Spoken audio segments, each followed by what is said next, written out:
are in lockdown and many people have been stopped from working.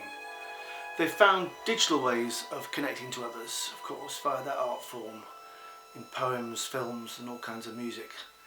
It's a way of keeping going, and it engenders a kind of solidarity. There are others, of course, slogging it out on our front line, saving lives, collecting rubbish and fighting fires, selling our food and delivering vital supplies to our doors, and that's a different kind of solidarity. Lockdown seems to highlight all the things that connect us, but also what makes us different, and it seems, as well as highlighting the inequalities of our society, it also reveals the potential for how we might make things better in the future.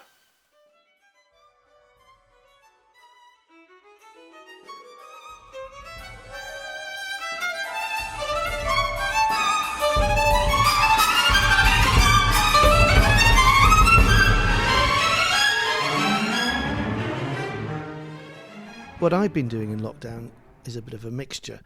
I guess I fall somewhere in the middle of all this. I'm a composer and also a teacher. So under my role as a university tutor, my lockdown period has revolved around a massive shifting of the way we're looking to teach into the future, assess our students and communicate with them. Something going from the real to the virtual. And threaded through this, under my role as a composer, I've been continuing with the sort of things I normally do, composing and listening, collecting ideas for new pieces, and doing some of those things that I've been putting off for quite some time, such as registering my recent works with a PRS and editing some old recordings. I've also been communicating with musicians about possible future projects and communicating about my current ones. One such project is my new violin concerto, which is called Streamshine. This is for the wonderful violinist Phillipa Mo, who I met for the first time at the NMC Christmas party a few years ago when my album Shenanigans was launched. She was providing some of the live music, and we got talking. Last year she played a solo piece of mine with live electronics called The Blue Girls Have All Gone Away. And as we talked further, the idea of a concerto developed. It's due to be performed in September with the Ely Sinfonia conducted by Steve Bingham. But of course, there's some doubt about whether this will be the case. But Phillipa and I are ploughing on together, and we're starting to rehearse and tighten up the music. And over the last week or so, like so many people, we've been having our meetings via Zoom. From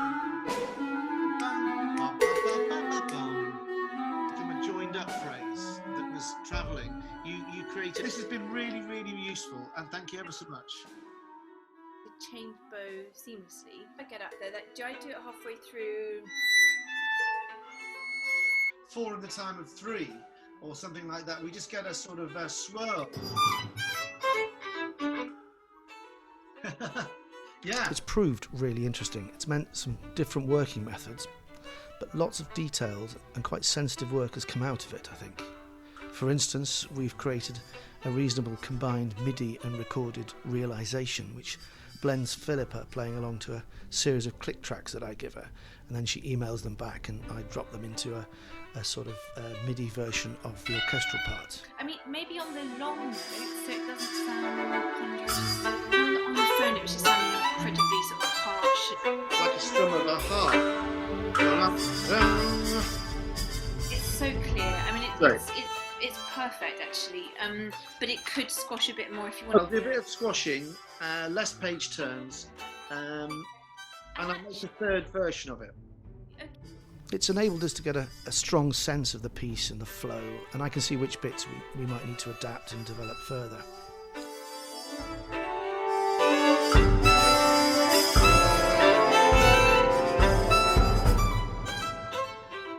Right, thanks. I think what I've just sent you is a bit heroic.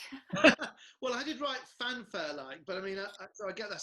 Maybe that needs changing. The more ideas you've got, the less I have to do.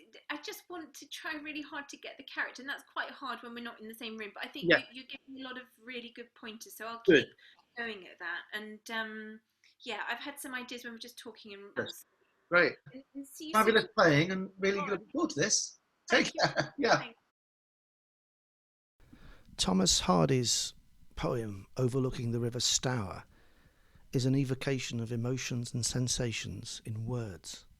One of those words is something he's made up. It's a portmanteau word. Streamshine. The swallows flew in the curves of an 8 over the river gleam. Planing up shavings of crystal spray, a moorhen darted out from the riverbank thereabout, and through the streamshine ripped his way. This word, streamshine, has stuck with me. It seems to encapsulate the wonderful, innocent play of light on a river's surface. Something for me that personifies beauty at its best. Perfect, inconsequential, and ephemeral. Streamshine has, over the last month or so, become more relevant perhaps in this time of isolation. It's definitely a celebration of noticing the beauty around us and the sensuality of touch and play. It is innocent and elegiac in equal measure.